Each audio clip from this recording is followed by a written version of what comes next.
اعوذ باللہ من الشیطان الرجیم بسم اللہ الرحمن الرحیم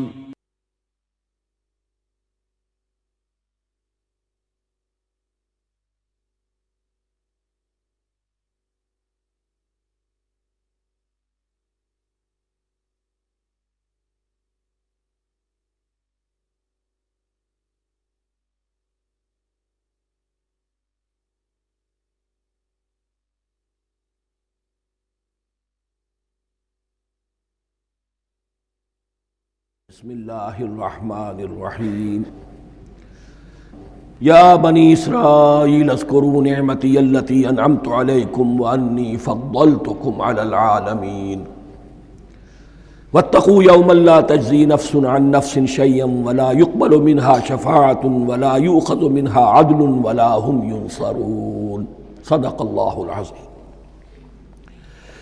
رب اشرح لی صدری ویسر لی امری واحلل عقدۃ من لسانی یفقہوا قولی۔ جیسا کہ میں نے عرض کیا تھا، سورہ بقرہ کے 5ویں رکوع سے اور 14ویں رکوع تک تو مسلسل، بلکہ 15ویں رکوع کی بھی پہلی 2 آیات شامل کرنی ہوں گی۔ یہ 10 رکوعوں سے 2 آیات زائد ہیں کہ جن میں خطاب کل کا کل بنی اسرائیل سے ہے۔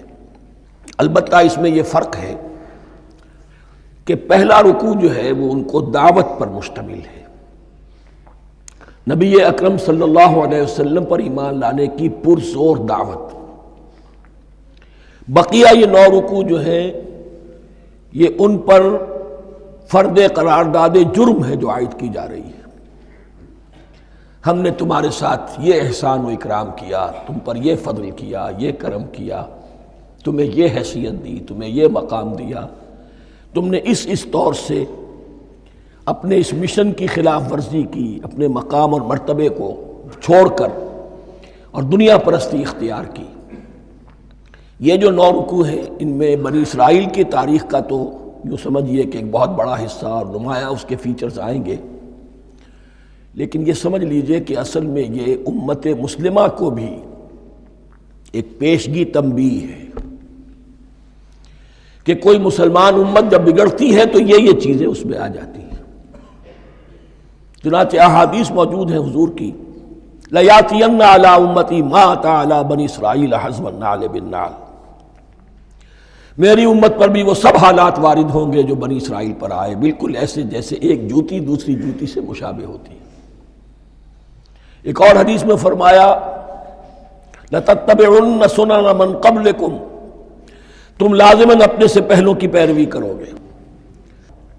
اور اس میں اس حد تک بھی آپ نے وضاحت کر دی کہ اگر وہ سابق امت مسلمہ، سابق امت، اگر وہ گوہ کے بل میں گھسی تھی تم بھی گھسو گے، اور اگر ان میں کوئی بدبخت ایسا اٹھا جس نے اپنی ماں سے زنا کیا تو تم میں سے بھی کوئی شقی ایسا ضرور اٹھے گا جو یہ حرکت کرے گا۔ اس اعتبار سے ان رکوعوں کو پڑھتے ہوئے یہ نہ سمجھیے یہ اگلوں کی داستان ہے، پچھلوں کی کہانیاں ہیں، نہیں۔ خوش طرح باشد کے سر دل براں، گفت آیت در حدیث دیگراں، یہ ہمارے لیے ایک آئینہ ہے اور ہمیں ہر مرحلے پر سوچنا ہوگا، دروں بینی کرنی ہوگی، انٹروسپیکشن، کہ کہیں اسی گمراہی میں ہم مبتلا تو نہیں۔ دیکھتے جائیے گا۔ دوسرا نقطہ پہلے سے یہ سمجھ لیجئے، یہ جو 2 آیتیں میں نے 6 رکوع کی تلاوت کی ہیں، بعین ہی یہی 2 آیتیں 15ویں رکوع میں آئیں گی، اور اس کو یوں سمجھیے کہ یہ 2 بریکٹس ہیں۔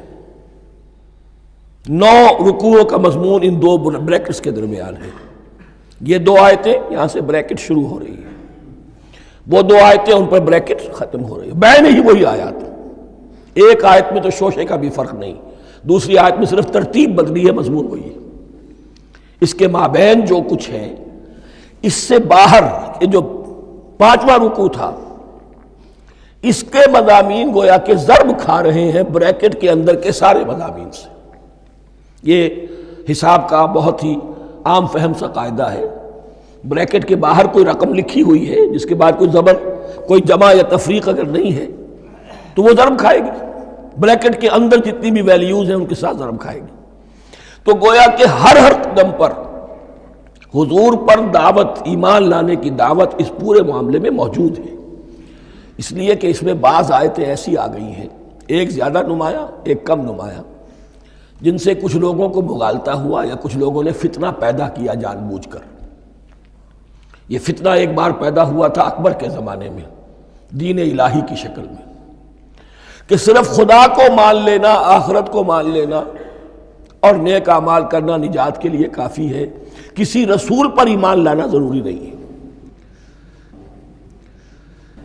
یہ صوفیہ میں بھی یہ فتنہ بہت بڑے پیمانے پر آیا۔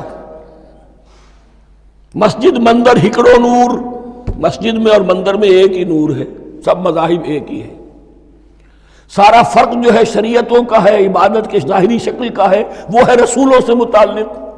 رسولوں کو بیچ میں سے نکال دیجئے تو یہ دین الہی رہ جائے گا، اللہ کا دین۔ اتنا بڑا فتنہ تھا کہ جب ہندوستان میں سیاسی اعتبار سے، حکومت کے اعتبار سے مسلمانوں کا اقتدار چوٹی پر تھا، کلائمیکس پر، اکبر اعظم، اس وقت یہ دین الہی کا فتنہ اٹھا کہ دین محمدی کا اب دور ختم ہو گیا، وہ 1000 سال کے لیے تھا، 1000 سال پورے ہو گئے، اب الف ثانی ہے، دوسرا 1000 سال ہے، اس کے لیے نیا دین ہے، اسے دین اکبری بھی کہا گیا اور دین الہی بھی کہا گیا۔ اور اس میں ایک آیت آئے گی جس سے استدلال کیا ہے کچھ لوگوں نے۔ اس صدی میں پھر یہ فتنہ اٹھا تھا گاندھی کے فلسفے کے ذریعے سے، اور ایک بہت بڑا نابغہ انسان مسلمانوں میں سے، بہت بڑا نابغہ، جینیس، ابوالکلام آزاد، وہ بھی اس فتنے کا شکار ہو گیا۔ متحدہ قومیت، چنانچہ گاندھی اپنی پرارتھنا میں کچھ قرآن کی تلاوت بھی کراتا تھا، کچھ گیتا بھی پڑھواتا تھا، کچھ اپنشدوں سے، کچھ بائبل سے، کچھ گرو گرنتھ سے، معلوم ہو یہ سب ٹھیک ہے، سب ایک ہے، سب لوگوں کو ایک ہونا چاہیے، ایک قوم ہونا چاہیے، مذہب تو انفرادی معاملہ ہے، کوئی مسجد میں چلا جائے، کوئی مندر میں چلا جائے، کوئی گردوارے میں چلا جائے، کوئی چرچ میں چلا جائے، کوئی سینیگاگ میں چلا جائے، کیا فرق واقع ہوتا ہے؟ اس کا توڑ یہی ہے کہ سمجھ لیجئے یہ جو 7 آیتیں ہیں 5ویں رکوع کی، یہ ہے بریکٹ کے باہر، اور یہ ضرب کھا رہی ہیں مسلسل، اس بریکٹوں کے درمیان جتنی بھی مضمون آ رہا ہے وہ سب ان کے تابع ہوگا۔ گویا کہ جہاں تک حضور پر ایمان لانے کا معاملہ ہے وہ انڈرسٹوڈ سمجھا جائے گا، مقدر سمجھا جائے گا ہر مرحلے پر ان 2 بریکٹوں کے مابین۔ اب چلیے بسم اللہ۔ یا بنی اسرائیل اذکروا نعمتی التی انعمت علیکم وانی فضلتکم علی العالمین، اے اسرائیل کی اولاد، یاد کرو میرے اس انعام کو جو تم پر ہوا، اس کی وضاحت میں کر چکا ہوں، لیکن یہاں جو الفاظ آ رہے ہیں بہت زوردار، وانی فضلتکم علی العالمین، میں نے تمہیں فضیلت عطا کی تمام جہانوں پر۔ یہاں ایک قاعدہ نوٹ کر لیجئے، عربی نحو کا قاعدہ یہ ہے کہ کہیں ظرف جس میں کوئی شے ہے، ظرف کی جمع لے لیتے ہیں، مراد ہوتا ہے مظروف، ظرف کے اندر جو شے ہے اس کی جمع۔ تمام جہانوں پر فضیلت، کیا فرشتوں پر بھی فضیلت؟ نہیں، جہان والوں پر، تمام اقوام عالم پر تمہیں فضیلت عطا کی، یہ مطلب ہے اس کا۔ تمام عالموں پر، تمام جہانوں پر، یعنی تمام جہان والوں پر، اس انسان عالم انسانیت کے اندر جتنے بھی مختلف گروہ ہیں، نسلیں ہیں، طبقات ہیں، ان میں فضیلت۔ واتقوا یوما لا تجزی نفس عن نفس شیئا، میں عرض کر چکا ہوں، اب تیسری مرتبہ پھر عرض کر رہا ہوں، اصل شیخ آخرت، محاسبہ آخرت، یہ مستحضر ہوگا تو انسان سیدھا رہے گا۔ کس میں کمزوری آ جائے، ضعف آ جائے تو باقی ایمان باللہ، ایمان بالرسالت، یہ نہ معلوم کیا کیا شکلیں اختیار کر لیں۔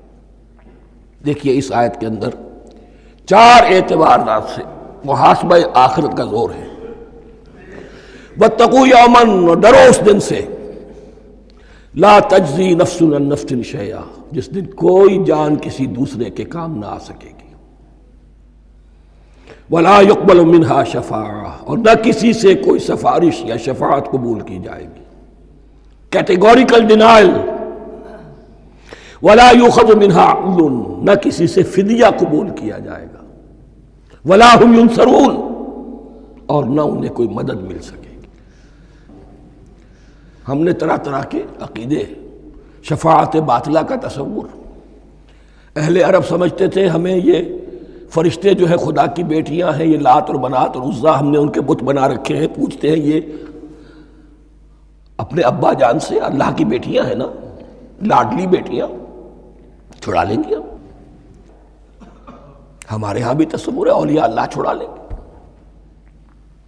یا شفاعت باطلہ، خود حضور کی شفاعت کے بارے میں جو غلط تصورات ہیں، ایک شفاعت حقہ ہے، اس کی وضاحت کا یہ موقع نہیں ہے، وہ آیت الکرسی پہ جب ہم پہنچیں گے انشاءاللہ تعالیٰ اسی سورہ مبارکہ میں تو اس کی وضاحت بھی ہوگی۔ یہ سارے جو ہم نے جو گھڑ رکھے ہیں خیالات، ان کی نفی اس آیت کے حوالے سے کی۔ وَاتَّقُوا يَوْمًا لَا تَجْزِي نَفْسٌ عَن نَفْسٍ شَيْئًا، کوئی انسان دوسرے انسان کے کام نہیں آ سکتا۔ وَلَا يُقْبَلُ مِنْهَا شَفَاعَةٌ، کسی جان کی طرف سے کوئی سفارش قبول نہیں ہوگی۔ وَلَا يُؤْخَذُ مِنْهَا عَدْلٌ، نہ کوئی فدیہ قبول کیا جائے گا۔ وَلَا هُمْ يُنصَرُونَ، نہ انہیں کوئی مدد مل سکے گی۔ اب اس کے بعد اللہ تعالیٰ کے احسانات اور ان کی طرف سے جو ناشکریاں ہوئی ہیں ان کی بڑی تفصیل کے ساتھ اب بات چلے گی، تفصیل نہیں تیزی کے ساتھ۔ یہ واقعات کئی 100 برس کے ہیں، لیکن ایک تو یہ کہ ان کی تفاصیل مکی صورتوں میں آ گئی ہیں، سب سے زیادہ سورہ اعراف میں ملے گی، اور بھی کئی صورتوں میں آپ کو مل جائے گی۔ یہاں پر تو پے بپے، جیسے کہ ایک قرارداد جرم کسی پر کی جاتی ہے تو اس میں سب گنوائے جاتے ہیں، تم نے یہ کیا، یہ کیا، یہ کیا۔ وَإِذْ نَجَّيْنَاكُم مِّنْ آلِ فِرْعَوْنَ، اور ذرا یاد کرو جب کہ ہم نے تمہیں نجات دی تھی فرعون کی قوم سے۔ يَسُومُونَكُمْ سُوءَ الْعَذَابِ، وہ تمہیں بدترین عذاب میں مبتلا کیے ہوئے تھے۔ يُذَبِّحُونَ أَبْنَاءَكُمْ وَيَسْتَحْيُونَ نِسَاءَكُمْ، تمہارے بیٹوں کو ذبح کر ڈالتے تھے اور تمہاری عورتوں کو زندہ رکھتے تھے۔ عورتیں تو پھر ان کے کام آتی تھی، گھر میں کام کاج کے لونیاں بنتی تھی، گھروں میں ڈال لیتے تھے، لیکن لڑکوں کو، اور یہ 2 موقع پر ہوا ہے بنی اسرائیل کے ساتھ، یہ بعد میں انشاءاللہ اس کی تفصیل آئے گی۔ وَفِي ذَلِكُمْ بَلَاءٌ مِّن رَبِّكُمْ عَظِيمٌ، اور یقیناً اس میں تمہارے رب کی طرف سے تمہارے لیے بڑی آزمائش تھی۔ وَإِذْ فَرَقْنَا بِكُمُ الْبَحْرَ، اور یاد کرو جب کہ ہم نے تمہارے لیے سمندر کو پھاڑ دیا یا دریا کو پھاڑ دیا۔ یہ ایک مختلف فی بات ہے کہ کس جگہ سے کراس کیا تھا بنی اسرائیل نے ایجپٹ سے سینائی پیننسولا آنے کے لیے، جزیرہ نما سینا میں۔ ایک رائے یہ کہ دریائے نیل کو کراس کر کے گئے ہیں، لیکن یہ بات غلط ہے، دریائے نیل تو مصر کے اندر ہے، وہ کبھی بھی مصر کی حد نہیں بنا۔ کسی کی رائے یہ ہے کہ جو خلیج سویز ہے، بحر قلزم جو ہے، ریڈ سی، وہ اوپر جا کر 2 کھاڑیوں میں تبدیل ہو جاتا ہے، خلیج عقبہ مشرق کی طرف اور خلیج سویس مغرب کی طرف، اور ان کے درمیان میں یہ سینائی پیننسولا جو ہے یہ تکون ہے، جیسے ہندوستان بھارت تکون ہے، ایسے یہ پیننسولا ہے، انڈین پیننسولا، سینائی پیننسولا۔ اور یہ سویس کینال تو بعد میں بنی ہے، خلیج سویس اور میڈیٹرینین بحیرہ روم کے درمیان یہ کچھ چھوٹی چھوٹی، اگرچہ چھوٹی تھی سمندر کے لحاظ سے، بہت بڑی بڑی جھیلیں تھیں، اور ان جھیلوں ہی کو پھر جوڑ جوڑ کر درمیان میں جو خشکی تھی اس کو کاٹ کر سویس کینال بنائی گئی ہے۔ تو اب تو یہ مسلسل ایک رابطہ ہے، لیکن معلوم ہوتا ہے کہ یا تو خلیج سویس کو کراس کیا ہے حضرت موسیٰ علیہ السلام نے، اور یہی میری رائے زیادہ یہی ہے، اس لیے کہ کوہ طور جو ہے وہ اس پیننسولا کی ٹپ پر ہے، نیچے ہے یہاں، جہاں پر پھر ان کا قیام رہا اور جہاں پھر حضرت موسیٰ کو 40 دن کے لیے کوہ طور پر بلا کر اور پھر انہیں تورات دی گئی ہے۔ تو معلوم ہوتا ہے کہ جو خلیج سویز ہے اسے کراس کیا ہے۔ کراس کس طرح کیا ہے کہ حضرت موسیٰ کے عصا کی ایک ضرب سے سمندر پھٹ گیا۔ فَكَانَ كُلُّ فِرْقٍ كَالطَّوْدِ الْعَظِيمِ، دونوں طرف چٹانوں کے مانند پہاڑ کی طرح جو ہے وہ سمندر کھڑا ہو گیا، اس کے راستے میں سے یہ نکل گئے۔ اور پھر جب فرعون اور اپنا لشکر لے کر جب آیا ہے، اس نے سوچا ہم بھی نکل جائیں، وہ غرق ہو گئے، اس لیے کہ دونوں طرف کا پانی آپس میں مل گیا۔ یہ تھی کیفیت، اور معجزانہ کیفیت تھی، یہ کوئی فطرت کے یا نیچر کے اصول کے مطابق بات نہیں تھی، اور میں عرض کر چکا ہوں، آپ کو بتا چکا ہوں معجزہ کسے کہتے ہیں۔ وَإِذْ فَرَقْنَا بِكُمُ الْبَحْرَ فَأَنْجَيْنَاكُمْ، جب ہم نے تمہارے لیے یا تمہارے ساتھ سمندر کو پھاڑ دیا تمہارے لیے، تمہارے گزرگاہ بنانے کے لیے، تو تمہیں تو نجات دے دی۔ وَأَغْرَقْنَا آلَ فِرْعَوْنَ وَأَنْتُمْ تَنظُرُونَ، اور تمہاری نگاہوں کے سامنے فرعون کے لاؤ لشکر کو غرق کیا، تم دیکھ رہے تھے، یہ گزر چکے تھے، اس ساحل پر کھڑے ہیں، ادھر سے یہ داخل ہوئے ہیں اور پانی دونوں طرف سے آ کر مل گیا اور یہ غرق ہو گئے۔ وَإِذْ وَعَدْنَا مُوسَىٰ 40 لَيْلَةً، اور یاد کرو پھر جب کوہ طور پر ہم نے موسیٰ کو 40 دن کے لیے بلایا۔ ثُمَّ اتَّخَذْتُمُ الْعِجْلَ، ان کی غیر حاضری میں تم نے بچھڑے کی پرستی شروع کر دی، اسے معبود بنا لیا، من بعدہ، اس کی غیر موجودگی میں، وَأَنْتُمْ ظَالِمُونَ، تم بہت بڑا ظلم تھا جس کا ارتکاب کیا۔ ان الشرک لظلم عظیم، عظیم ترین ظلم جو ہے وہ شرک ہے، اور شرک جلی کی یہ شکل کہ بچڑے کو پوج رہے۔ ثم عفونا عنکم من بعد ذلک، پھر ہم نے تمہیں اس کے بعد بھی معاف کیا، یہ ہمارا کرم رہا ہے، ہماری رحمت رہی۔ من بعد ذلک لعلکم تشکرون، تاکہ تم شکر کرو۔ وَإِذْ آتَيْنَا مُوسَى الْكِتَابَ وَالْفُرْقَانَ لَعَلَّكُمْ تَهْتَدُونَ، اور یاد کرو جب کہ ہم نے موسیٰ کو کتاب اور فرقان عطا فرمائی۔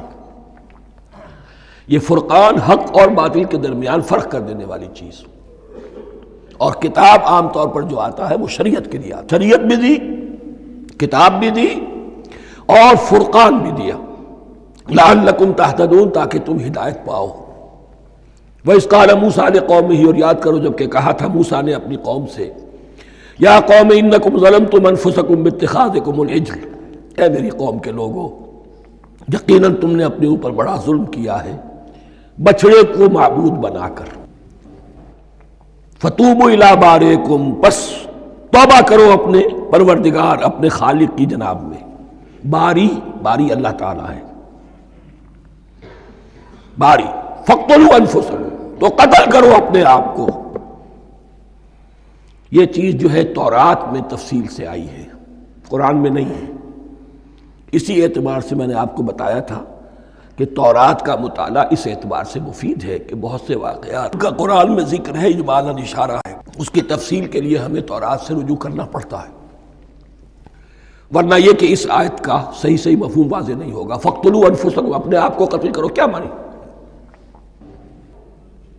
یہ قتل مرتد کی سزا ہے۔ وہاں معلوم ہوتا ہے کہ حضرت موسیٰ نے یہ حکم دیا، 12 قبیلے تھے، ہر قبیلے میں سے کچھ لوگوں نے یہ کفر اور شرک کیا، باقی لوگوں نے نہیں کیا۔ انہیں حکم دیا گیا کہ اپنے قبیلے کے لوگ ان کو قتل کریں جو ان کے قبیلے میں سے اس کفر کے مرتکب ہوئے۔ انفسکم سے مراد یہ اپنے قبیلے کے لوگوں کو تم قتل کرو، اس لیے کہ قبائلی زندگی جو ہوتی ہے آپ کو معلوم ہے، اس میں کوئی اور قبیلہ ہاتھ لگا دے تو قبائلی عصبیت بھڑک اٹھے گی۔ 70,000 یہودی قتل ہوئے، اس سے بڑی توبہ اور ممکن نہیں، اس سے بڑا پرج، کسی بھی آئیڈیولوجیکل پارٹی کے اندر پرج بہت ضروری ہوتا۔ کچھ لوگ آ گئے ایک نظریے کو قبول کر کے، رفتہ رفتہ نظریہ اوجل ہو گیا، کچھ مفادات، کچھ چودراہٹیں یہ مقدم ہو گئی، اسی سے جماعتیں خراب ہوتی ہیں، غلط راستے پہ پڑ جاتی ہیں، تحریکیں بھٹک جاتی ہیں۔ تو آئیڈیولوجیکل پارٹیز، نظریاتی جماعتیں پرج کرتی رہتی ہیں کہ جو بھی ہمارے نظریے سے ہٹ گئے اب ان کو ہم کاٹ کر علیحدہ کر۔ یہی سے قتل مرتد، تو یہ چیز حدیث میں ہے یا پھر قرآن میں یہاں ہے۔ اس حوالے سے جو لوگ ہمارے ہاں بعض علماء بھی ہیں، جدید دانشور ہیں، جو قتل مرتد کی جو حد ہے اسلام میں اس کو تسلیم نہیں کرتے، لیکن میرے نزدیک یہ شریعت موسوی کا تسلسل ہے کہ شریعت موسوی کی جس شے کو بدلا نہ گیا ہو، جس کے بارے میں صراحتاً یہ معلوم نہ ہو کہ یہ شے تبدیل کر دی گئی، تو وہ شریعت محمدی کا جز بن گئی۔ زنا پر رجم کا معاملہ بھی یہی ہے۔ قرآن مجید میں رجم کی صریح آیت کوئی موجود نہیں ہے، حدیث میں ہے۔ قرآن مجید میں مرتد کے قتل کے لیے کوئی آیت موجود نہیں ہے، حدیث میں ہے، سنت میں ہے، اور دونوں کی کا جو منبع ہے وہ اصل میں تورات ہے۔ تو اس بات کو اچھی طرح نقل کر دیجئے، یہ جگہ اکثر لوگ جو ہے یہاں بہت سرسری طور سے گزر جاتے ہیں، یہ بہت اہم ہے۔ اور اس کے لیے تورات کی طرف رجوع کیجئے. 70,000 6 لاکھ کل تھے جب یہ مصر سے نکلے ہیں. 6 لاکھ تھے. کتنے عرصے کے بعد پیننسولا پہنچے ہیں، سینائی پیننسولا میں اور طور میں کچھ اور ان کی تعداد بڑھ گئی ہوگی، لیکن یہ کہ ان میں سے 70,000 کو قتل کیا اپنے ہاتھوں سے. ہر قبیلے نے اپنے جو مرتد تھے ان کو اپنے ہاتھ سے قتل کیا. فَتُوبُوا إِلَىٰ بَارِئِكُمْ فَاقْتُلُوا أَنفُسَكُمْ ذَلِكُمْ خَيْرٌ لَكُمْ عِندَ بَارِئِكُمْ، یہی تمہارے لیے تمہارے رب کے نزدیک بہتر بات ہے. فَتَابَ عَلَيْكُمْ، تو اللہ نے تمہاری توبہ قبول کر لی. توبہ قبول کس طرح ہوئی؟ یہ تزکیہ ہوا ہے امت کا کہ ان میں سے جن لوگوں نے اتنی بڑی غلط حرکت کی ہے ان کو کاٹ کر ذبح کر کے ان کو قتل کر کے پھینک دیا. انہ هو التواب الرحیم، یقیناً وہ تو ہے ہی بہت توبہ کا قبول فرمانے والا اور بہت رحم فرمانے والا. وَإِذْ قُلْتُمْ يَا مُوسَىٰ لَن نُّؤْمِنَ لَكَ حَتَّىٰ نَرَى اللَّهَ جَهْرَةً، ایک اور واقعہ ان کی تاریخ کا. اور یاد کرو جب کہ تم نے کہا تھا اے موسیٰ ہم تو تمہاری بات نہیں مانیں گے. ایمان کے بعد جب لام کا حرف آئے تو اس کے معنی صرف تصدیق کے ہوتے ہیں. لن نؤمن لک، ہم آپ کی بات کی تصدیق نہیں کریں گے. حتیٰ نر اللہ جہرتن، جب تک کہ ہم دیکھ نہ لیں اللہ کو عیانن. ہمیں کیا پتا اللہ نے یہ کتاب دی آپ کو، آپ تو لے کر آ گئے. ہمارے سامنے تو پتھر کی کچھ تختیاں ہیں، اس پہ کچھ لکھا ہوا، کس نے لکھا ہمیں کیا پتا. اب دیکھیے ایک حضرت موسیٰ کی خواہش تھی رب ارنی انظر الیک، وہ کچھ اور شے تھی. یہ تخریبی ذہن ہے جو یہ کہہ رہا ہے کہ ہم بھی چاہتے ہیں کہ اللہ کو اپنی آنکھوں سے دیکھیں اور معلوم ہو کہ واقعی اس نے یہ کتاب آپ کو دی ہے. فَأَخَذَتْكُمُ الصَّاعِقَةُ، تو تمہیں آپ پکڑا ایک بہت بڑی کڑک نے، ایک بہت بڑی کڑک ہوئی اور سب کے سب مردہ ہو گئے. وَأَنْتُمْ تَنظُرُونَ، تمہارے دیکھتے دیکھتے ایک کڑک نے تمہیں آ لیا. ثُمَّ بَعَثْنَاكُمْ مِنْ بَعْدِ مَوْتِكُمْ، پھر ہم نے تمہیں دوبارہ اٹھایا تمہاری موت کے بعد. بعض لوگ اس کی یہ تعویل کر رہے ہیں کہ یہ موت نہیں تھی بلکہ بے ہوش ہو گئے تھے، یعنی جو بھی کڑک تھی اس کی وجہ سے سب کے سب بے ہوش ہو کے گر گئے. لیکن میرے نزدیک یہاں تعویل کی ضرورت نہیں. بعث بعد الموت اللہ کے لیے کوئی مشکل نہیں. ہم الفاظ کو خواب کا کو ان کے اصل جو مفہوم ہے جو کہ صاف ہے صریح ہے اس سے خواب کا کاہے کے لیے موڑ کر لے کر جائیں. ثم بعثناکم من بعد موتکم لعلکم تشکرون، تاکہ تم شکر کرو. وظللنا علیکم الغمام وانزلنا علیکم المن والسلوى، اور ہم نے تم پر ابر کا سایہ کیا. اب 6 لاکھ کا قافلہ چل رہا ہے، سینائی پیننسولا، صحرا، کوئی اوٹ نہیں، کوئی سایہ نہیں، دق و دق، دھوپ کی تپش. تو اللہ کا فضل ہوا کہ ایک سائے کی طرح ابر جو ہے ان کے ساتھ ساتھ جہاں جہاں وہ جا رہے ہیں وہ ابر ان پر سایہ کیے ہوئے. وَأَنزَلْنَا عَلَيْكُمُ الْمَنَّ وَالسَّلْوَىٰ، کھانے کو کچھ نہیں تو من اور سلوہ نازل کیے گئے. من ایسے اترتا تھا رات کے وقت کہ جیسے شبنم کے قطرے ہوتے ہیں، لیکن وہ ہوتا تھا کسی ایسی چیز کا جس میں شیرینی تھی، اور پھر وہ زمین پر آ کر جم کر وہ ایک گویا کے دانہ بن جاتے تھے. یہ ان کا اناج ہو گیا. کاربوہائیڈریٹ سپلائی اس سے ہو گئی، من سے. اور سلوہ ایک خاص قسم کا پرندہ بٹیر کی شکل کا جو بے پناہ بڑی تعداد میں ان کے بڑے بڑے جھنڈ آتے تھے شام کے وقت، اور وہ ان کے ڈیرا جہاں ہوتا تھا اس کے گرد وہ اتر آتے تھے، اور رات کی تاریکی میں یہ آسانی سے ان کو پکڑتے تھے، ان کو کھاتے تھے بھون کر، اور یہ ان کی پروٹین ہو گئی. پوری غذا جو ہے اللہ تعالیٰ نے ان کو فراہم کر دی. وَأَنزَلْنَا عَلَيْكُمُ الْمَنَّ وَالسَّلْوَىٰ كُلُوا مِن طَيِّبَاتِ مَا رَزَقْنَاكُمْ، کھاؤ ان پاکیزہ چیزوں کو جو ہم نے تمہیں عطا کی ہیں. وَمَا ظَلَمُونَا، ہم نے تو ان پر کوئی ظلم نہیں کیا. وَلَٰكِن كَانُوا أَنفُسَهُمْ يَظْلِمُونَ، لیکن وہ خود ہی اپنے اوپر ظلم ڈھاتے رہے، ہر قدم پر نافرمانی اور ناشکری. اس کی بھی ناشکری آگے آ جائے گی چل کر، من و سلوہ سے بھی ناشکری کی انہوں نے. وَإِذْ قُلْنَا ادْخُلُوا هَٰذِهِ الْقَرْيَةَ فَكُلُوا مِنْهَا حَيْثُ شِئْتُمْ رَغَدًا وَادْخُلُوا الْبَابَ سُجَّدًا وَقُولُوا حِطَّةٌ نَغْفِرْ لَكُمْ خَطَايَاكُمْ. اور یاد کرو جب کہ ہم نے تم سے کہا تھا اس شہر میں داخل ہو جاؤ اور پھر کھاؤ اس میں سے با فراغت جہاں سے چاہو جو چاہو. لیکن دیکھنا دروازے میں داخل ہونا جھک کر اور کہتے رہنا مغفرت مغفرت مغفرت، ہم تمہاری خطاؤں سے درگزر فرمائیں گے۔ اس آیت کو سمجھنے کے لیے ذرا تاریخی بات سمجھ لیجئے۔ صحرائے سینا میں آنے کے بعد اور یہ جو کتاب تورات انہیں مل گئی تھی، اس کے بعد حضرت موسیٰ علیہ السلام کے ہی زمانے میں انہیں جہاد اور قتال کا حکم ہوا۔ اس سے پوری قوم نے انکار کر دیا، یہ سورہ مائدہ میں آئے گا۔ اس پر اللہ تعالیٰ نے ایک سزا مسلط کر دی ان پر کہ 40 برس تک اسی صحرا میں بھٹکتے پھریں گے۔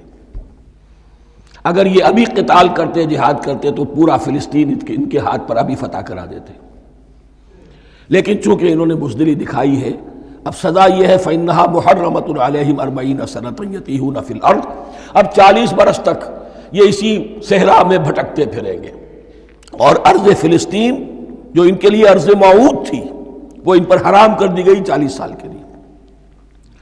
اس 40 سال کے عرصے میں حضرت موسیٰ کا بھی انتقال ہو گیا، حضرت ہارون کا بھی ہو گیا، اور اس عرصے میں ایک نئی نسل پیدا ہوئی۔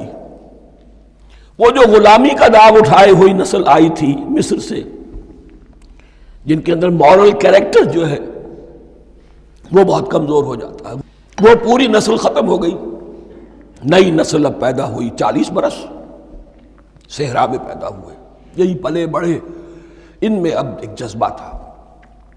حضرت موسیٰ کے پھر جو خلیفہ تھے یوشع ابن نون، جوشوا، تورات میں ان کا نام جوشوا ہے، یوشع، ان کی سرکردگی میں اب بنی اسرائیل کی اس نئی نسل نے قتال کیا، جنگ کی، اور پہلا شہر جو فتح ہوا وہ اریحا، آج بھی وہ شہر جو ہے جیریکو، جیریکو جو آپ دیکھتے ہیں خبروں کے اندر آتا ہے بار بار، اریحا اس کا پرانا نام ہے، یہ شہر فتح ہوا۔ اس فتح کی بات کا تذکرہ ہو رہا ہے، یاد کرو جب کہ ہم نے تم سے کہا تھا اس بستی میں، اس شہر میں داخل ہو جاؤ فاتحانہ، اور پھر جو کچھ یہاں ہے، جو نعمتیں ہیں ان سے متمتع ہو، کھاؤ پیو، لیکن داخل ہونا سجدہ کرتے ہوئے، مراد کیا؟ جھک کر، یعنی ایسا نہ ہو کہ تکبر کی وجہ سے تمہاری گردنیں اکڑ جائیں، گردنیں جھکا کر اللہ کا احسان مانو، یہ نہ سمجھو کہ یہ فتح تم نے حاصل کی۔ اس کی تفسیر اصل میں نظر آتی ہے حضور کی شخصیت میں، کہ جب فتح مکہ کے موقع پر مکے میں داخل ہوئے ہیں تو جس سواری پر آپ بیٹھے ہوئے تھے، آپ کی پیشانی اس کی گردن کے ساتھ جڑی ہوئی تھی۔ یہ وقت ہوتا ہے جب کہ تکبر اور تعلی، فاتح کی حیثیت سے آنا، اور بندہ مومن کے لیے یہی وقت ہے تواضع کا، جھکنے کا۔ وَقُولُوا حِطَّةٌ، حتیٰ یحط تو کہتے ہیں جھاڑ دینے کو، تو اس کے معنی کیا ہے؟ اے اللہ ہمارے گناہ جھاڑ دے، مغفرت، اے اللہ ہمیں مغفرت، ہماری مغفرت فرما، جو خطائیں ہو گئی بخش دے۔ قولوا حطۃ، تمہاری زبان پر استغفار ہونا چاہیے، تمہاری گردنیں جھکی ہوئی ہونی چاہیے۔ نغفر لکم خطایاکم، اگر تم اس پر عمل کرو گے ہم تمہاری خطایا جو ہیں، خطائیں جو ہیں انہیں معاف فرما دیں گے۔ وسنزید المحسنین، اور جو تم میں محسن ہوں گے انہیں اور بھی زیادہ دیں گے، اور انعام و اکرام آئیں گے۔ فبدل الذین ظلموا قولا غیر الذی قیل لہم، تو ان میں سے جو ظالم تھے، جو بد کردار تھے، انہوں نے بدل دیا، ایک اور قول اختیار کر لیا اس قول کی جگہ جو انہیں کہا گیا تھا۔ کہا گیا تھا حتہ حتہ، انہوں نے کہنا شروع کیا ہنتا ہنتا، ہمیں تو گیہوں چاہیے، گیہوں چاہیے۔ یہ بعد میں ابھی آ جائے گا اگلے رکوع کے اندر، کہ من و سلوہ سے ان کی طبیعتیں بھر گئی تھی ایک ہی چیز کھا کھا کے۔ اب وہ کہہ رہے تھے کوئی چیز ہمیں جو ہے زمین کی روئیدگی میں سے، پیداوار میں سے، تو وہ ان کے زبان پر انہوں نے مذاق اڑاتے ہوئے گویا کہ حضرت موسیٰ علیہ السلام کے ذریعے سے حکم ملا ہے، استہزاء کر رہے ہیں، حتۃ کی بجائے حنتۃ۔ فانزلنا علی الذین ظلموا رجزا من السماء بما كانوا یفسقون، تو جن لوگوں نے یہ حرکت کی تھی ان پر ہم نے آسمان سے ایک بہت بڑا عذاب نازل کیا۔ تورات سے معلوم ہوتا ہے کہ پلیگ آئی، اور جنہوں نے یہ حرکت کی تھی وہ سب کے سب ہلاک ہو گئے جریکو کے اندر، بما كانوا یفسقون، بسبب اس نافرمانی کے جو انہوں نے کی۔ وَإِذِ اسْتَسْقَىٰ مُوسَىٰ لِقَوْمِهِ فَقُلْنَا اضْرِب بِّعَصَاكَ الْحَجَرَ، اب یہ پھر صحرائے سینا کا واقعات آ رہے ہیں، ان میں ترتیب زمانی نہیں ہے۔ اور یہاں کی فتح جو ہے حضرت موسیٰ کے بعد ہے، لیکن اب یہاں پہ پھر ابھی وہ جو صحرائے تیہ میں جب بھٹک رہے تھے پھر اس کا ذکر ہے۔ وَإِذِ اسْتَسْقَىٰ مُوسَىٰ لِقَوْمِهِ فَقُلْنَا اضْرِب بِّعَصَاكَ الْحَجَرَ، اور جب کہ موسیٰ کی قوم نے موسیٰ سے پانی طلب کیا۔ اب صحرا میں آپ کو معلوم ہے جہاں پڑاؤ تھا اب وہاں پانی نہیں ہے، 6 لاکھ ہو 7 لاکھ ہو کتنے افراد ہو پانی چاہیے۔ وَإِذِ اسْتَسْقَىٰ مُوسَىٰ لِقَوْمِهِ فَقُلْنَا اضْرِب بِّعَصَاكَ الْحَجَرَ، تو ہم نے کہا کہ اپنے عصا سے ضرب لگاؤ چٹان پر۔ فَانْفَجَرَتْ مِنْهُ اثْنَتَا عَشْرَةَ عَيْنًا، تو اس سے 12 چشمے پھوٹ بہے۔ فجر کہتے ہیں کسی شے کے پھٹ کر کوئی چیز برآمد ہو۔ فجر جو ہوتی ہے، فجر کا وقت رات کی تاریکی کا پردہ چاک ہوتا ہے اور سپیدہ سحر نمودار ہوتا ہے۔ فَانْفَجَرَتْ مِنْهُ اثْنَتَا عَشْرَةَ عَيْنًا، تو 12 چشمے پھوٹ بہے۔ قَدْ عَلِمَ كُلُّ أُنَاسٍ مَشْرَبَهُمْ، یہاں اناس سے کیا مراد ہے؟ ہر قبیلہ، ہر قبیلے نے اپنا گھاٹ معین کر لیا۔ 12 قبیلے تھے، اگر علیحدہ علیحدہ نہ ہوتا معاملہ، 12 چشمے اسی لیے دیے گئے کہ لڑے نہ جھگڑے نہ۔ پانی تو بہت بڑی چیز ہے، کہیں پانی پینے پلانے پہ جھگڑا اور کہیں گھوڑا آگے بڑھانے پہ جھگڑا، یہ تو قبائلی زندگی کے اندر ہوتی ہی چیزیں۔ تو اس اعتبار سے اللہ تعالیٰ نے ان کے لیے یہ سہولت کی کہ 12 چشمے پھوٹ بہے۔ قد علم کل اناس مشربہم، ہر ایک نے اپنا گھاٹ جان لیا، معین کر لیا۔ کلوا واشربوا من رزق اللہ، گویا کہ کہہ دیا گیا کہ کھاؤ اور پیو اللہ کے رزق میں سے۔ ولا تعثوا فی الارض مفسدین، اور زمین میں فساد مچاتے نہ پھرو۔ کھانے پینے کے لیے پانی بھی ادھر آ گیا، کھانے کے لیے من و سلوہ آ گیا۔ اب دیکھیے ان کی ناشکری۔ وَإِذْ قُلْتُمْ يَا مُوسَىٰ لَن نَّصْبِرَ عَلَىٰ طَعَامٍ وَاحِدٍ، یاد کرو جب کہ تم نے کہا تھا اے موسیٰ ہم ایک کھانے پر تو صبر نہیں کر سکتے، کھا کھا کے بکتا گئے ہیں من و سلوہ۔ فَادْعُ لَنَا رَبَّكَ، تو ذرا اپنے رب سے دعا کرو، پکارو ہمارے لیے اپنے رب کو۔ یخرج لنا، وہ نکالے ہمارے لیے، مما تنبت الارض، زمین کی روئیدگی اور پیداوار میں سے، نباتات ارضی میں سے، من بقلہا، اس کی ترکاریاں، وقصائہا، اور ککڑیاں، کھیرے اور ککڑیاں، ان سب کے لیے یہ لفظ ہے۔ وفومہا، ایک ترجمہ گیہوں کیا گیا ہے لیکن میرے نزدیک زیادہ صحیح ترجمہ ہے لہسن، اور سرائے کی زبان میں بھی اور ممکن ہے کہ سندھی میں بھی ہو تھوم، تھوم کہتے ہیں لہسن کو، یہ فوم کی بدلی ہوئی شکل ہے، اس لیے کہ یہی علاقہ ہے جس میں عرب آئے تھے، تو عربوں کی زبان کے بہت سے الفاظ جو ہیں اس سرائے کی زبان میں خاص طور پر وہ بہت زیادہ، تو تھوڑی سی شکل بدل کر وہ کافی تعداد میں موجود ہے۔ وعدسہا، اور دال خاص طور پر مسور کی، وبصلہا، اور پیاز۔ اب جو چٹخارے جس سے بنتے ہیں سالن کے، ان کی زبانیں وہ چٹخارے مانگ رہی۔ ظاہر بات ہے کہ اگر وہ سلوا بھی تھا، بٹیرا ہے، اسے آگ کے اوپر ذرا سا تپایا اور کھایا، وہ ایک ہی خاص قسم کی غذا ہے جو چل رہی ہے۔ اسی طرح من جو ہے وہ ایک خاص قسم کا سیریل ان کے لیے بن گیا ہے۔ لیکن یہ جو چٹخارے ہیں یہ تو لہسن سے ہے، پیاز سے ہے، ترکاریوں سے ہے، ان تمام چیزوں سے، دال کا اپنا ایک ذائقہ ہے۔ قَالَ تَسْتَبْدِلُونَ الَّذِي هُوَ أَدْنَىٰ بِالَّذِي هُوَ خَيْرٌ، حضرت موسیٰ نے فرمایا کیا تم وہ شے بدلے میں لینا چاہتے ہو اس کے، کیا وہ شے جو کمتر ہے بدلے میں چاہتے ہو اس کے کہ جو بہتر ہے؟ من و سلوہ کہیں بہتر ہے اللہ کی طرف سے جو تمہیں دیا گیا ہے، تم اس سے تمہارا جی بھر گیا ہے، اس کو ہاتھ سے دے کر چاہتے ہو کہ یہ ادنا چیزیں تمہیں ملے۔ اہبتو مصرن، اب یہ لفظ آ گیا اہبتو، اب ظاہر بات ہے یہ آسمان سے زمین پر اترنے کے لیے لفظ نہیں ہے اہبتو، یہاں اس کا ترجمہ صحیح ہوگا سیٹل ڈاؤن سم ویئر۔ اگر زمین کی یہ چیزیں چاہیے تو کہیں سیٹل ہو جاؤ اور کاشت کرو، بیج ڈالو، آبیاری کرو، یہ ساری چیزیں تمہیں مل جائیں۔ اہبتو مصرن، کہیں سیٹل ڈاؤن ہو جاؤ، کہیں اتر پڑو کسی بستی میں، کسی علاقے میں۔ فَإِنَّ لَكُمْ مَا سَأَلْتُمْ، تمہیں مل جائے گا جو کچھ کہ تم نے مانگا۔ وَضُرِبَتْ عَلَيْهِمُ الذِّلَّةُ وَالْمَسْكَنَةُ وَبَاءُوا بِغَضَبٍ مِّنَ اللَّهِ، اب یہ ہے ان کی وہ خباثتیں، ان کے وہ ناشکریاں، ان کی وہ معصیتیں، ان پر جو آخری حکم دیا جا رہا ہے، جو اگر آپ برا نہ مانیں تو میں عرض کروں گا آج یہود پر اتنا اپلیکیبل نہیں ہے جتنا مسلمانوں پر ہے۔ ضربت علیہم الذلۃ والمسکنۃ وباؤوا بغضب من اللہ۔ ذلت اور مسکنت، کم ہمتی ان پر تھوپ دی گئی۔ ضربت علیہم، it was heaped upon them. The humiliation was heaped upon them. ضربت علیہم الذلۃ والمسکنۃ وباؤوا بغضب من اللہ، اور وہ اللہ کا غضب لے کر لوٹے۔ وہی امت جس کے بارے میں فرمایا وَأَنِّي فَضَّلْتُكُمْ عَلَى الْعَالَمِينَ، اسی امت کا پھر یہ حشر ہوا۔ کیوں ہوا؟ نافرمانی۔ تمہیں کتاب دی تھی کہ تم پیروی کرو، تمہیں کتاب دی تھی کہ اسے قائم کرو۔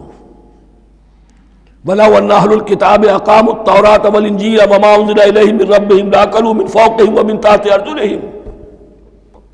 اگر یہ تورات اور انجیل کو قائم کرتے، نافذ کرتے، تو نعمتیں زمین بھی اگلتی، ان کے قدموں کے نیچے سے نعمتیں جو ہیں وہ پھوٹتی، اور ان کے سروں کے اوپر سے بھی بارش ہوتی نعمتوں کی۔ لیکن اگر تم نے اس کو چھوڑ کر اپنی خواہشات، اپنے نظریات، اپنے خیالات، اپنا تمرد، اپنی سرکشی، اپنی حاکمیت، اپنی مصلحتیں، اپنی عقل، اس کو بالا تر کیا، تو پھر جو قوم اللہ کے قانون کی، اللہ کی ہدایت کی، اللہ کی کتاب کی امین ہوتی ہے دنیا میں، وہ اللہ کی ریپرزنٹیٹیو ہوتی ہے، نمائندہ ہوتی ہے۔ اگر وہ اپنے عمل سے مس ریپرزنٹ کرے اللہ کو، تو وہ کافروں سے بڑھ کر مغضوب اور کافروں سے بڑھ کر مبغوض ہو جاتی ہے۔ مغضوب بھی، مبغوض بھی۔ یہ کافروں کو تو دین پہنچانا تمہارے ذمہ تھا، تم نے دین ان کو کیا پہنچانا تھا، تم تو خود دین سے منحرف ہو گئے۔ آج اس جگہ پر امت مسلمہ کھڑی ہے کہ 1.25 بلین یا 1.5 بلین، 125 کروڑ عزت نام کی شے نہیں ہے، کہ عزت نام تھا جس کا گئی تیمور کے گھر سے۔ سارے معاملات دنیا کے G7 G15 کے ہاتھ میں ہیں۔ سیکیورٹی کونسل اس کے پرماننٹ ممبر کا ویٹو ہے، اور نہ سیکیورٹی کونسل میں اور نہ کہیں کسی G7 میں، نہ G9 میں، نہ G15 میں کوئی مسلمان ملک نہیں۔ کس نمی پرست کی بھیا کیستی۔ ہماری اپنی پالیسیز کہیں اور طے ہوتی ہیں، ہمارے اپنے بجٹ کہیں اور بنتے ہیں، ہماری صلح اور جنگ کسی اور کے اشارے سے ہوتی ہے۔ ریموٹ کنٹرول، یہ ذلت اور مسکنت۔ آپ کے ریڈیو پر، ٹیلی ویژن پر خبریں آتی رہیں کہ اتنے مسلمانوں کے ساتھ یہ کر دیا، اتنی مسلمان عورتوں کی بے حرمتی کر دی، لیکن یہاں ہم بیٹھے ہوئے اپنے اپنے دھندوں میں، اپنے اپنے کاروبار میں، اپنی اپنی ملازمتوں میں، اپنے اپنے کیریئرز میں۔ دنیا میں کیا کچھ ہو رہا ہے۔ بہرحال اس وقت یہ جو ہے، میں نے جیسا کہ عرض کیا تھا کہ یہ ہے تاریخ بنی اسرائیل کی، لیکن خوش طرح باشد کے سر دل براں، گفت آیت در حدیث دیگراں۔ یہ ہمارا نقشہ ہے آج اس آیت میں۔ ضربت علیہم الذلۃ والمسکنۃ وباؤوا بغضب من اللہ۔ اور یہ کیوں؟ ذالک بانہم کانوا یکفرون بآیات اللہ، یہ اس لیے کہ وہ اللہ کی آیات کا انکار کرتے رہے۔ وَيَقْتُلُونَ النَّبِيِّينَ بِغَيْرِ الْحَقِّ، اللہ کے نبیوں کو ناحق قتل کرتے رہے۔ ہمارے ہاں بھی مجددین امت میں سے کتنے ہیں جو جیلوں میں ڈالے گئے، جن کو ایسی ایسی مار پڑی ہے کہ کہا جاتا ہے کہ ہاتھی کو بھی وہ مار پڑتی تو برداشت نہ کرتا۔ احمد ابن حنبل کے ساتھ کیا ہوا؟ ابو حنیفہ جیل میں انتقال کیا، امام مالک کے کندھے کھینچ دیے گئے، اتار دیے گئے، منہ کالا کر کے اور اونٹ پر بٹھا کر پھرایا گیا۔ امام دار الہجرہ شیخ احمد سرہندی جیل میں رہے، سید احمد بریلوی اور ان کے ساتھیوں کو خود مسلمانوں نے تہہ تیغ کیا ہے۔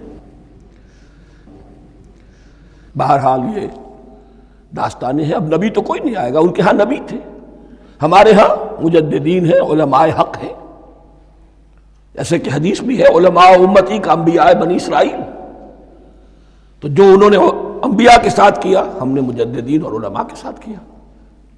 ذالک بما عصوا وکانوا یعتدون، اور یہ ہوا ان کی نافرمانیوں کی وجہ سے اور حد سے تجاوز کرنے کی وجہ سے۔ اللہ تعالیٰ تو ظالم نہیں ہے، اللہ نے تو اونچا مقام دیا تھا، ہمیں بھی خیر امت قرار دیا، کنتم خیر امت اخرجت للناس تأمرون بالمعروف وتنہون عن المنکر وتؤمنون باللہ۔ اب اگر ہم نے وہ اپنا مشن چھوڑ دیا تو ذلت اور مسکنت وہ ہمارا مقدر بن گئی۔ اللہ کا قانون اور اللہ کا عدل بے لاگ ہے، وہ فرام امہ ٹو امہ چینج نہیں ہوتا۔ سنت اللہ جو ہے لن تجد لسنت اللہ تحویلا ولن تجد لسنت اللہ تبدیلا، اللہ کی سنت بدلتی نہیں۔ بنی اسرائیل کا جو حشر ہوا آج وہ ہمارا ہو رہا ہے۔ بہرحال اس پر میری جو کتاب ہے سابق اور موجودہ مسلمان امتوں کا ماضی حال اور مستقبل، اس کا مطالعہ کیجیے۔ اب آ گئی وہ آیت کہ جس سے استدلال کیا گیا ہے کہ ایمان بالرسالت نجات کے لیے ضروری نہیں ہے۔ ان الذین آمنوا والذین ہادوا والنصارى والصابئین من آمن باللہ والیوم الآخر وعمل صالحا فلہم اجرہم عند ربہم ولا خوف علیہم ولا ہم یحزنون۔ یقیناً جو لوگ ایمان لائے، اور اس سے مراد ہے جو ایمان لائے حضور پر، محمد پر صلی اللہ علیہ وسلم، والذین ہادوا اور جو یہودی ہو گئے، والنصارى اور نصرانی، والصابئین اور صابی وہ لوگ تھے عراق کے علاقے میں رہتے تھے جو کہتے تھے کہ ہم دین ابراہیمی پر ہیں، لیکن ان کے ہاں بھی بہت کچھ بگڑ گیا تھا، جیسے حضرت ابراہیم کی نسل حضرت اسماعیل کی نسل بگڑ گئی تھی تو اس طرح وہ بھی بگڑ گئے تھے۔ ستارہ پرستی زیادہ تر ان کے ہاں تھی۔ من آمن باللہ والیوم الآخر، جو کوئی بھی ایمان لایا اللہ پر اور یوم آخر پر، وعمل صالحا اور اس نے عمل کیے اچھے، فلہم اجرہم عند ربہم تو ان کے لیے محفوظ ہے ان کا اجر ان کے رب کے پاس، ولا خوف علیہم ولا ہم یحزنون اور نہ ان پر کوئی خوف ہوگا اور نہ وہ کسی حزن سے دوچار ہوں گے۔ ظاہر الفاظ کے اعتبار سے دیکھیے کہ یہاں ایمان بالرسالت کا ذکر نہیں ہے۔ ویسے تو اگر کوئی اس سے یہ غلط استدلال کرتا ہے تو اس کا پہلا جو اصولی جواب ہے وہ تو یہ ہے کہ ایسی حدیثیں بھی موجود ہیں، من قال لا الہ الا اللہ دخل الجنہ، تو اس کے کیا معنی ہے؟ صرف کہنے سے جنت میں داخل ہو جائیں گے، کسی عمل کی ضرورت نہیں؟ جواب یہ دیا جائے گا پورے قرآن کو سامنے رکھو، پورے حدیث کے ذخیرے کو سامنے رکھو، کسی ایک جگہ سے کوئی ایک نتیجہ نکال لینا وہ صحیح نہیں۔ لیکن اس کے علاوہ وہ اصول جو میں بیان کر چکا ہوں کہ یہ سلسلہ شروع کہاں سے ہوا ہے، 5واں رکوع، وآمنوا بما انزلت مصدقا لما معكم ولا تكونوا اول کافر به، انہیں ایمان کی زوردار دعوت سے تو یہ ساری بات شروع ہوئی ہے۔ اب فصاحت اور بلاغت کا یہ تقاضا ہے کہ بار بار اس کو دہرایا نہ جائے، وہ بات انڈرسٹوڈ رہے گی، مقدر رہے گی، سمجھی جائے گی کہ ہر جگہ پر وہ موجود ہے، اس لیے کہ ساری گفتگو ہو رہی ہے اسی کے حوالے سے۔ وآمنوا بما انزلت مصدقا لما معكم ولا تكونوا اول کافر به ولا تشتروا بآیاتی ثمنا قلیلا وإیایا فاتقون۔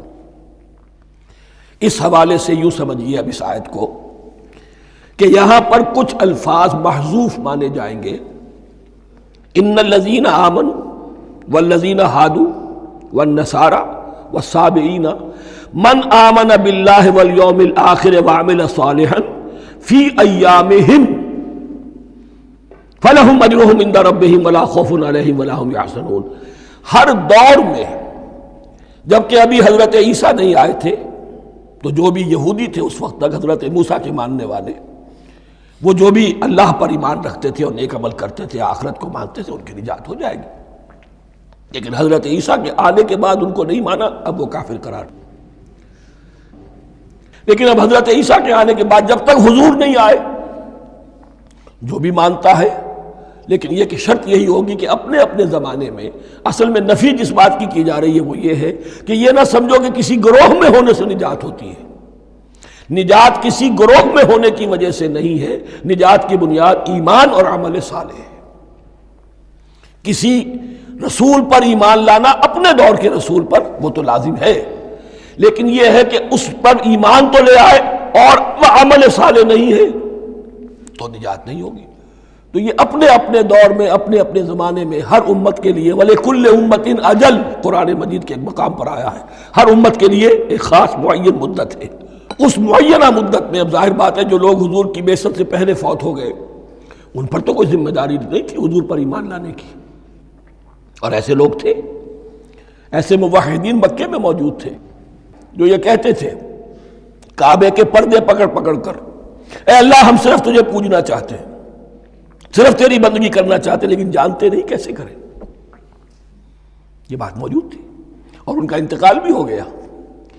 یہ زید، سعید ابن زید، سعید جو حضرت عمر کے بہنوئی تھے اور وہ عشرہ مبشرہ میں سے ہیں، ان کی اہلیہ حضرت فاطمہ بنت خطاب، ان دونوں کے ایمان کو اللہ نے ذریعہ بنایا حضرت عمر کے ایمان کا، اور یہ والد تھے سعید کے زید، وہ یہ کہتے ہوئے دنیا سے چلے گئے حضور کی ابھی بعثت ہی نہیں ہوئی تھی، اے اللہ میں صرف تیری بندگی کرنا چاہتا ہوں، کیسے کروں یہ نہیں جانتا۔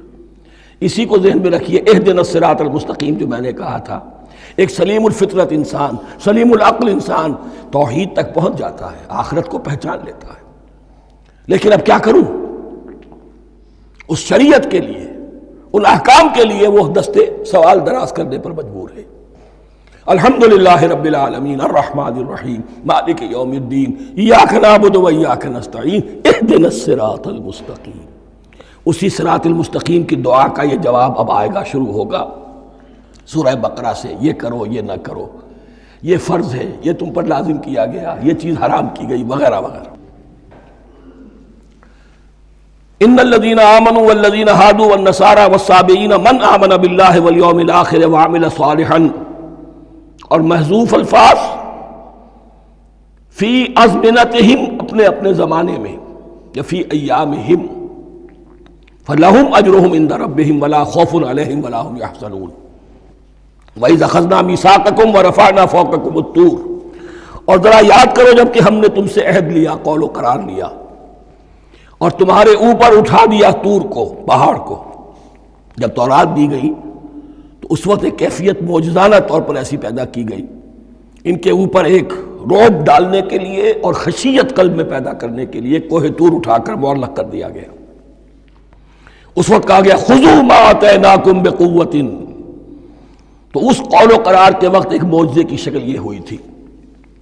وَإِذْ أَخَذْنَا مِیثَاقَکُمْ وَرَفَعْنَا فَوْقَکُمُ الطُّورَ خُذُوا مَا آتَیْنَاکُمْ بِقُوَّةٍ وَاذْکُرُوا مَا فِیہِ لَعَلَّکُمْ تَتَّقُونَ، پکڑو اس کو مضبوطی کے ساتھ جو ہم نے تمہیں دیا ہے، اس حدیث، اس کتاب کو، تورات کو، اس شریعت کو، ان احکام کو۔ وَاذْکُرُوا مَا فِیہ، اور یاد رکھو اسے جو کچھ کہ اس میں ہے، لَعَلَّکُمْ تَتَّقُونَ، تاکہ تم بچ سکو۔ ثُمَّ تَوَلَّیْتُم مِّن بَعْدِ ذَلِکَ، پھر تم نے روگردانی کی اس کے بعد، اس میثاق کو توڑا، میثاق الست کو توڑا تھا، اور دوسرے یہ میثاق شریعت جو تم سے لیا گیا اس کو بھی توڑا۔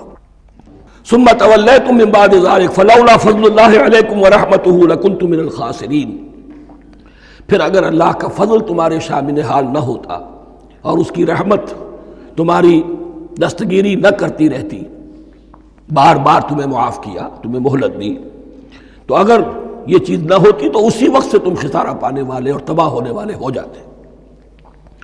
وَلَقَدْ عَلِمْتُمُ الَّذِينَ اعْتَدَوْا مِنْكُمْ فِي السَّبْتِ، اور تمہیں خوب معلوم ہے تم میں سے وہ لوگ جنہوں نے سبت کے قانون کو توڑا، حد سے تجاوز کیا۔ یہ واقعہ تفصیل کے ساتھ سورہ اعراف میں آئے گا کہ ان کی شریعت میں ہفتے کا روز معین کر دیا گیا تھا، کوئی دنیاوی کام نہیں ہوگا۔ آج بھی وہ لوگ جو ہے سبت کو، جو بھی پریکٹسنگ جیوز ہیں، وہ اس کی پابندی کرتے ہیں اور بڑی شدت سے کرتے ہیں۔ لیکن ایک زمانے میں ایک خاص ان کا قبیلہ تھا کہ جس نے ایک بڑے ہی شرعی ہیلہ ایجاد کر کے اس قانون کی دھجیاں بکھیری، تفصیل ہم پڑھیں گے سورہ اعراف میں۔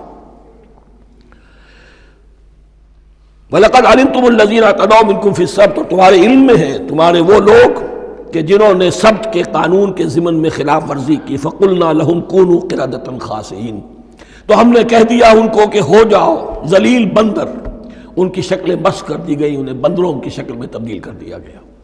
فَجَعَلْنَاهَا نَكَالًا لِمَا بَيْنَ يَدَيْهَا، پھر ہم نے اس واقعے کو یا اس بستی کو ایک بنا دیا مثال، لوگوں کے لیے ان کی عبرت کے سامان بنا دیا، ان کے لیے بھی جو سامنے موجود تھے اس زمانے کے لوگ، اور ان کے لیے بھی جو بعد میں آنے والے تھے۔ وَمَوْعِظَةً لِّلْمُتَّقِينَ، اور اسے ایک نصیحت، ایک سبق آموزی کی بات بنا دیا اہل تقویٰ کے لیے۔ وَإِذْ قَالَ مُوسَىٰ لِقَوْمِهِ إِنَّ اللَّهَ يَأْمُرُكُمْ أَن تَذْبَحُوا بَقَرَةً، اور یاد کرو جب کہ موسیٰ نے اپنی قوم سے کہا یقیناً اللہ تمہیں حکم دیتا ہے کہ ایک گائے کو ذبح کرو۔ یہ واقعہ میں پہلے آپ کو بتا دوں، پھر ہم یہ آیات تیزی سے پڑھ لیں گے۔ بنی اسرائیل میں ایک شخص قتل ہو گیا، عامیل نامی، اور قاتل کا پتہ نہیں چل رہا تھا۔ اللہ تعالیٰ نے حضرت موسیٰ کے ذریعے سے انہیں حکم دیا کہ ایک گائے کو ذبح کرو اور اس کے جسم کے ایک ٹکڑے سے اس مردے کو چھوؤ، وہ جی اٹھے گا اور وہ بتا دے گا میرا قاتل کون ہے۔ اب یہ کہ یہ معجزات کی شکل ہے جو بار بار آ رہے ہیں، اور سابق اس امت کے اندر معجزات کا آپ کو بہت عمل دخل ملے گا۔ اس میں ایک تو یہ کہ گائے کو ذبح کرنا، وہ گائے کے تقدس کا جو ان کے دل میں ذہن میں تھا، تو ذبح کرنے سے اس کے اوپر بھی گویا کہ ایک تلوار چلائی گئی، اور پھر انہیں دکھا بھی دیا گیا کہ ایک آدمی زندہ بھی ہو سکتا ہے، بعد سے بعد الموت کا بھی ایک نقشہ دکھا دیا گیا انہیں۔ لیکن انہیں جب یہ حکم ملا اور ان کے دلوں کے اندر وہ بچڑے کی اور گائے کی تقدیس جو ہے وہ پلی ہوئی تھی، اب انہوں نے سوال کر کے کسی طریقے سے بچنے کے لیے مین میخ نکالی، کیسی گائے ہو، کیا رنگ ہو، کس طرح کی ہو، کس عمر کی ہو۔ بالآخر یہ کہ جب ہر طرف سے گھیراؤ ان کا ہو گیا اور سب چیزیں جو ہیں ان کے سامنے واضح کر دی گئیں، تب انہوں نے یوں سمجھیے چاروں ناچار بادل ناخواستہ اس حکم پر عمل کیا۔ بس اب ترجمہ کر لیجئے۔ وَإِذْ قَالَ مُوسَىٰ لِقَوْمِهِ إِنَّ اللَّهَ يَأْمُرُكُمْ أَن تَذْبَحُوا بَقَرَةً، اور یاد کرو جب کہ موسیٰ نے کہا اپنی قوم سے کہ اللہ حکم دیتا ہے تمہیں کہ ایک گائے کو ذبح کرو۔ قَالُوا أَتَتَّخِذُنَا هُزُوًا، انہوں نے کہا کیا آپ ہمارے ساتھ کوئی ٹھٹھا کر رہے ہیں، مذاق اڑا رہے ہیں، یہ کیا بات آپ کہہ رہے ہیں؟ قَالَ أَعُوذُ بِاللَّهِ أَنْ أَكُونَ مِنَ الْجَاهِلِينَ، فرمایا میں اللہ کی پناہ طلب کرتا ہوں اس سے کہ میں جاہلوں میں سے ہو جاؤں، کہ میں ان دین کے معاملات کے اندر استہزاء اور تمسخر کو شامل کر دوں۔ قالوا ادع لنا ربک یبین لنا ما ہی، اب انہوں نے کہا اچھا ایسی بات ہے تو ذرا اپنے رب سے دعا کیجئے کہ وہ ہم پر واضح کر دے کہ وہ کیسی ہو۔ قال انہ یقول، حضرت موسیٰ نے فرمایا اللہ تعالیٰ فرماتا ہے انہا بقرۃ لا فارض ولا بکر، وہ ایک ایسی گائے ہونی چاہیے کہ جو نہ بوڑھی ہو نہ بالکل بچھیا ہو، عوان بین ذالک، ان کے بین بین ہو۔ فَفَعَلُوا مَا تُؤْمَرُونَ، تو اب کر گزرو جو تمہیں حکم دیا گیا۔ قَالُوا ادْعُ لَنَا رَبَّكَ يُبَيِّن لَنَا مَا لَوْنُهَا، اب انہوں نے پھر کہا ذرا ایک دفعہ اور دعا کیجئے اپنے رب سے، وہ ہمیں بتا دے اس کا رنگ کیسا ہونا چاہیے۔ قَالَ إِنَّهُ يَقُولُ إِنَّهَا بَقَرَةٌ صَفْرَاءُ فَاقِعٌ لَوْنُهَا تَسُرُّ النَّاظِرِينَ، فرمایا اللہ فرماتا ہے کہ وہ گائے ایسی ہونی چاہیے زرد رنگ، شوخ رنگ، شوخ زرد رنگ کی، چمکیلی، جو دیکھنے والوں کو خوب اچھی لگے، پسند آئے، دل میں کھپ جانے والی۔ اب جو زیادہ سے زیادہ ان کے ہاں مقدس سمجھے جاتے تھی گائے، رفتہ رفتہ سوال کر کے اگر پہلے ہی حکم پر وہ کر دیتے تو کسی بھی گائے کو ذبح کر دیتے، لیکن یہاں گھیراؤ ان کا ہو رہا ہے کہ جس کی تقدس کا ان کے ذہن میں زیادہ سے زیادہ تاثر ہے اسی کو واضح کیا جائے۔ قالوا ادع لنا ربک یبین لنا ما ہی، پھر انہوں نے کہا ذرا اللہ سے دعا کیجئے اور وہ ہمیں یہ بتائے کہ وہ کیسی ہو۔ ان البقرہ تشابہ علینا، یقیناً ہم کچھ شبے میں پڑ گئے ہیں، یہ گائے کا معاملہ مشتبہ ہو گیا ہے ہم پر۔ قال انہ یقول، فرمایا اللہ فرماتا ہے انہا بقرۃ لا ذلول تثیر الارض ولا تسقی الحرث، وہ ایک ایسی گائے ہونی چاہیے کہ جو کوئی جس سے مشقت نہ لی جاتی ہو، نہ وہ ہل جوتتی ہو اور نہ وہ رہٹ کا پانی کھینچتی ہو۔ تسیر الارض، نہ تو وہ زمین کو جوتنے میں ہل چلانے میں کام نہیں لی جائے، ولا تسقی الحرث، اور نہ کھیتی کو پانی پلانے کے لیے وہ پانی کھینچنے میں استعمال کیا جائے۔ مسلمتن، اور پوری سالم ہونی چاہیے، یک رنگ، لا شیۃ فیہا، اس میں کسی دوسرے رنگ کا کوئی داغ تک نہ ہو۔ اب کیا کرتے، گھیراؤ میں آ گئے۔ قالوا الآن جئت بالحق، کہا انہوں نے کہ ٹھیک ہے، اب تو آپ نے بات جو ہے پوری طریقے سے واضح کر دی. فَذَبَحُوهَا وَمَا كَادُوا يَفْعَلُونَ، تب انہوں نے اس کو ذبح کیا اور وہ کرنے والے نہیں تھے، دل میں نہیں تھا، بادل ناخواش تھا. اب دیکھیے یہاں ترتیب ذرا واقعے کی جو ہے مختلف ہو گئی ہے. جو اس ذبح بقرہ کا سبب تھا وہ بعد میں بیان ہو رہا ہے یہاں. تورات میں چونکہ واقعات کو اس طریقے سے بیان کیا ہے لہذا وہاں ترتیب دوسری ہے. وَإِذْ قَتَلْتُمْ نَفْسًا فَادَّارَأْتُمْ فِيهَا، اور یاد کرو جب کہ تم نے ایک جان کو قتل کیا تھا اور اس کا الزام تم ایک دوسرے پر لگا رہے تھے، یعنی کسی کا پتہ نہیں چل رہا تھا قاتل کون ہے. وَاللَّهُ مُخْرِجٌ مَا كُنْتُمْ تَكْتُمُونَ، اور اللہ تعالیٰ فیصلہ کر چکا تھا کہ جو کچھ تم چھپا رہے ہو اسے نکال کر رہے گا، واضح کرے گا. فَقُلْ نَضْرِبُوهُ بِبَعْضِهَا، تو ہم نے حکم دیا کہ اس کی لاش کو اس گائے کے ایک ٹکڑے سے، اس کے جسم کے ایک حصے سے ضرب لگاؤ. كَذَلِكَ يُحْيِي اللَّهُ الْمَوْتَى، اور دیکھو اس طریقے سے اللہ مردوں کو زندہ کر دے گا. تھوڑی دیر کے لیے وہ زندہ ہوا اور اس نے اپنے قاتل کا نام بتا دیا. وَيُرِيكُمْ آيَاتِهِ لَعَلَّكُمْ تَعْقِلُونَ، اور وہ تمہیں دکھاتا ہے اپنی آیات تاکہ تم عقل سے کام لو. اب جو الفاظ آ رہے ہیں بہت سخت ہیں، بہت سخت ہیں، لیکن ان کو پڑھتے ہوئے درون بینی ضرور کیجیے گا، اپنے اندر جھانکیے گا. ثُمَّ قَسَتْ قُلُوبُكُمْ، پھر تمہارے دل سخت ہو گئے. جب دین میں ہیلے بہانے نکالے جانے لگے اور ہیلوں بہانوں کے ذریعے سے شریعت کے احکام سے بچا جائے، اللہ کو دھوکہ دینے کی کوشش کی جائے، اس کا جو نتیجہ نکلتا ہے وہ دل کی سختی.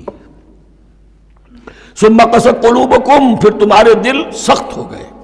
فہی کالحجارۃ او اشد قسوہ، تو وہ تو اب پتھروں کے مانند ہیں بلکہ سختی میں ان سے بھی زیادہ شدید ہے. یہ ویسے بھی فصاحت اور بلاغت کا بھی بڑا ایک عمدہ مقام ہے قرآن کا. وَإِنَّ مِنَ الْحِجَارَةِ لَمَا يَتَفَجَّرُ مِنْهُ الْأَنْهَارُ، پتھروں میں سے تو ایسے بھی ہوتے ہیں جن میں سے چشمے پھوٹ بہتے ہیں. وَإِنَّ مِنْهَا لَمَا يَشَقَّقُ فَيَخْرُجُ مِنْهُ الْمَاءُ، اور ایسے بھی ہیں جو شق ہو جاتے ہیں، پتھر چٹانیں، ان میں سے پانی برآمد ہو جاتا ہے. وَإِنَّ مِنْهَا لَمَا يَهْبِطُ مِنْ خَشْيَةِ اللَّهِ، اور ان میں وہ بھی ہوتے ہیں جو اللہ کے خوف سے گر پڑتے ہیں. وَمَا اللَّهُ بِغَافِلٍ عَمَّا تَعْمَلُونَ، اور اللہ تعالیٰ غافل نہیں ہے اس سے کہ جو تم کر رہے ہو. یہ کیفیت جو ہے ثم قست قلوبکم فہی کالحجارۃ او اشد قسوہ، ہے کون؟ یا بنی اسرائیل اذکروا نعمتی التی انعمت علیکم وانی فضلتکم علی العالمین، جن پر 1400 برس ایسے گزرے کہ کوئی لمحہ ایسا نہ تھا کہ نبی موجود نہ ہو، جنہیں 3 کتابیں دی گئیں. لیکن یہ کہ اپنی بدعملی، عقائد میں بھی مین بیخ کر کے اپنے آپ کو بچانے کے راستے نکال لینا، اعمال میں بھی ہیلوں کے ذریعے سے، کتاب الحیل کے ذریعے سے اپنے آپ کو ذمہ داریوں سے مبرہ کر لینا، اس کا نتیجہ پھر یہ نکلتا ہے. اللہ تعالیٰ مجھے اور آپ کو اس انجام بد سے بچائے. بارک اللہ لی ولکم فی القرآن العظیم ونفعنی وإیاکم بالآیات والذکر الحکیم. Subscribe to our channel by clicking the subscribe button. Click the bell button and enjoy the latest uploads from our channel.